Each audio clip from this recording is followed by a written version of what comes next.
Hello, everyone. Today, we're going to talk about one of my favorite topics to study, which is the practice of gratitude. Gratitude is this way that we can benefit and raise our vibration in just an unmatched way. I started studying gratitude years ago when I was going through my certification for positive psychology, and it's a topic that I have continued to study and research and practice because I think that it is a tangible way for us to exponentially improve our lives. I read this book once by this author named Dan Baker. It's called What Happy People Know, Focusing on Happiness. And he talks about how gratitude is the tool that we can use to fight fear, right? So he starts off discussing the fact that fear is unequivocally the strongest human emotion. This comes from our evolution, right? Our brains are literally hardwired to react with fear first. And this comes from our basic survival instinct. It's a good thing. If we didn't react with fear, we as a species quite literally wouldn't be here today, right? So there's a part of our brain that when something happens, we go into the fight or flight first to make sure that we're safe, which ensures our survival.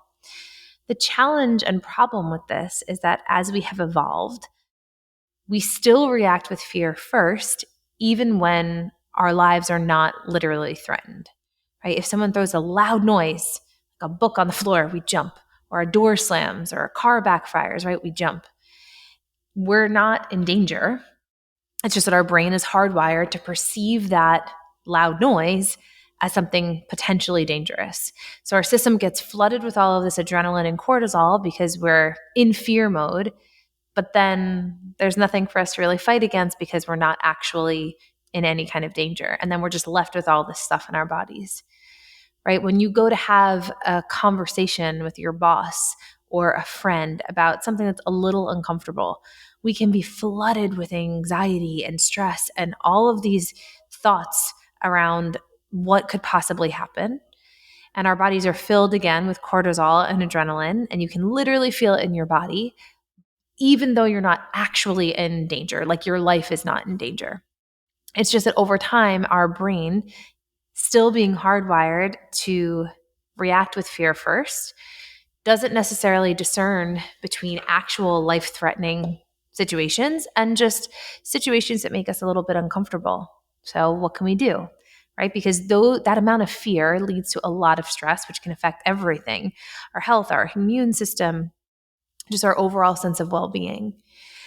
The cool thing is that there is something that we can do, and it's to actively practice gratitude, right? When you go through something that is actually scary, a situation where you're worried about somebody, let's say there's a car accident and you get a phone call that someone has, someone who has been in that accident, a loved one has been in a car accident, right? And you rush to the hospital and you're standing there waiting for news. And then the doctors come out and say, don't worry, your loved one is going to be fine. You're filled with so much fear at that moment. And then the second they say it's that your loved one is going to be fine, what's the next thing that most people say? Oh, thank God. Oh, thank goodness. Thank goodness that everyone's going to be okay, right? Our immediate reaction is to flood our system with gratitude because it releases the fear. Our brains can't experience fear and gratitude at the same time. And this is what Dan Baker talks about in his book. And he talks about the fact that they can do it close together, right? It can jump quickly from fear to gratitude to fear to gratitude. But the hormones required for us to fully experience both of those emotions can't be released at the same time. And so knowing that gives us a tool to be able to release fear from our system more quickly and move us towards more positive feelings. Right? Gratitude, practicing it, to me, is the link to practice love. If we can release fear, we can clear the space to focus on love. And gratitude is the way that we can do that. So how, right? How do we actually practice gratitude? That all sounds great. But the thing is that it goes deeper than just being like, oh, thank you, right? It's easy to say thank you. Thank you for holding the door for me. And that's all well and good, right? That's politeness and manners to say thank you. It's showing appreciation. But just saying thank you without actually really focusing on the gratitude doesn't necessarily help in the way that it does if we really take the time to allow ourselves to fully feel appreciation. So when we're talking about practicing gratitude, it's going beyond just a casual thank you. It's doing something that allows you to embody the feelings of appreciation you have so that literally you can experience it from the inside out, right? So here are some of my favorite ways to actively practice gratitude. I'll share them with you now in hopes that you might want to incorporate these easily into your life. And I venture to guess that the more often that you do, the easier it becomes to make gratitude part of your daily way of living, which will have an exponential growth on your overall sense of well-being. So, some really simple ones. A gratitude journal is a great one. So, having some type of notebook that you keep by your bedside, and every single day before you go to bed, or maybe it's not every day at first, maybe just once a week if that feels easier, and on Sunday evenings, whatever it is. But if you can, every single day, having a notebook by your bedside, your gratitude journal, where before you go to sleep, you think about your day and you write down one thing that you're really grateful for. And not just something casual like, oh, I'm so grateful I got out of work earlier today. Maybe it is, right? Maybe it is that you got out of work early, but why? Because what did it allow you to do? I'm grateful I got out of work early because it allowed me time to go home and put my feet up and drink a cup of tea. And I got to experience the sun coming in my window and enjoy the silence before my family came home. And it was time for me to just be with my own thoughts. And how did it feel, right? It felt so good to just have this extra time in my day. So you're writing down something that you're truly grateful for. And then you're giving yourself time to fully imagine and experience and appreciate that gratitude, right? Mindfully calling to mind something that you're grateful for. So the cool thing about this is that if you make it a daily practice, not only do you get to actively experience that gratitude when you write down the thing that you're grateful for, but also knowing that this is part of your daily practice helps you to have your gratitude lenses on throughout the day. Because when things happen to you, you can start to mentally check them off and say, oh, that's the thing I'm going to write about tonight. That's really cool. I'm really grateful for that. And when you're actively looking throughout your day for things to be grateful for, you tend to find more things to be grateful for, right? Our reality is created by what we bring attention to. So, a gratitude journal can be a really powerful way to not only practice gratitude in the moment, but to see the world through the lens of gratitude, which is really cool. So, that's one. Another really simple tool is to have a weekly reminder on your phone to send a text message expressing your gratitude to one person in your life. Maybe you do this like on a regular basis where like, oh, hey, thanks for that. But this is more of like out of the blue gratitude, right? So the timer goes off on your phone, pick a time. Tuesdays at 12 o'clock, right? You're on your lunch break. And every Tuesday is Gratitude Tuesday for you. And when that goes off, you pause and you think, okay, who in my life could I share something that I'm grateful for about that person? And then you take your phone out and you write a text message. Hey, Susie, I just wanted you to know I was thinking about you today, and I'm really grateful that, and then you insert something specific about that person. By being really specific, it allows you, again, to practice gratitude, to feel it in your body, to think about this person and how lucky you are to have them as part of your life. And it allows them to feel seen.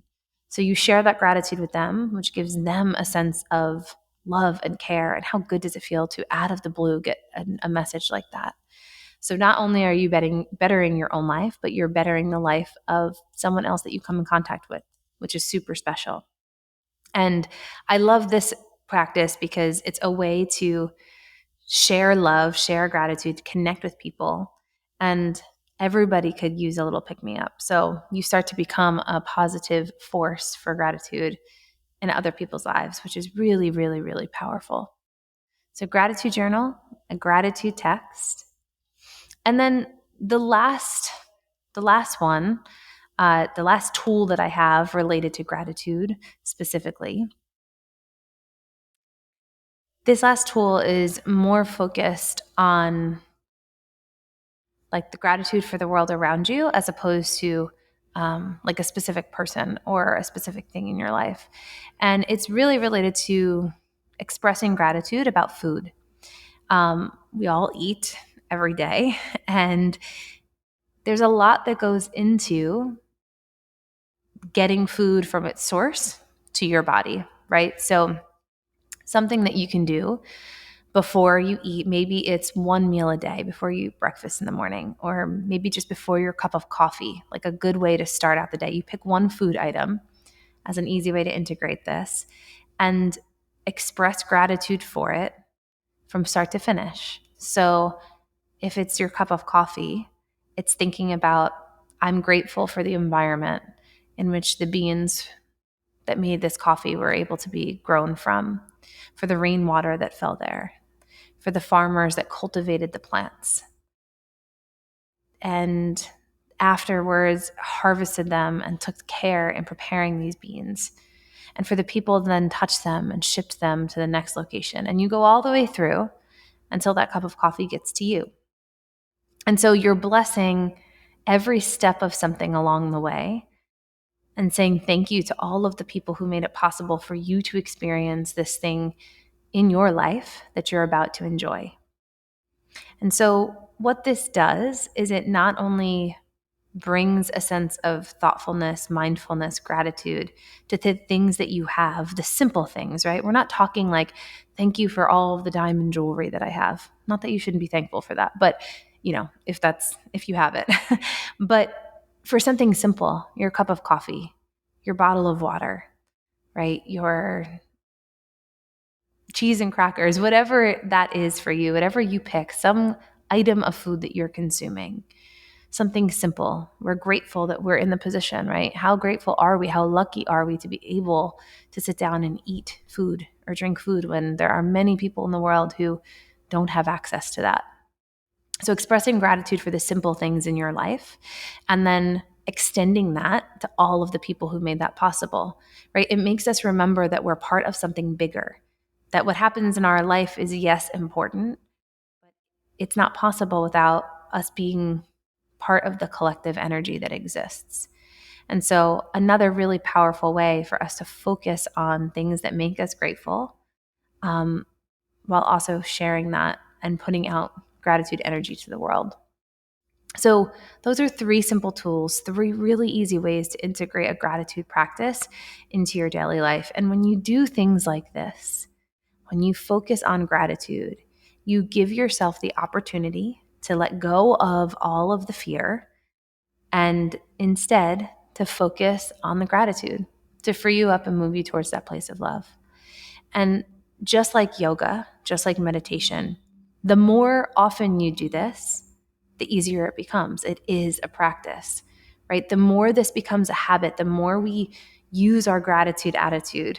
That's what I like to say to my son, put your gratitude attitude on, right? When the more we use that gratitude attitude, the easier it becomes to jump to that when we really, truly need it.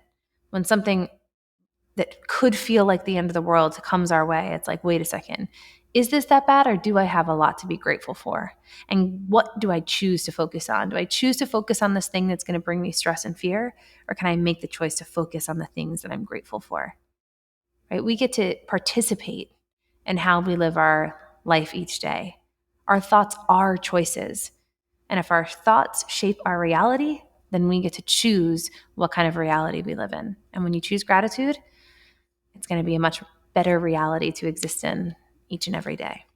So I am grateful for you, for watching this, for listening to this, for being here. Thank you so much for being part of my circle, my community. It really, truly humbles me all the time that I get to talk about these things that I love to people who want to share them with others. So practice more gratitude. Let me know how it goes. And I'm grateful for you each and every day. Know that someone there, if you're listening to this, you have someone, however far extended we may be, that truly is grateful for you each day. Take care.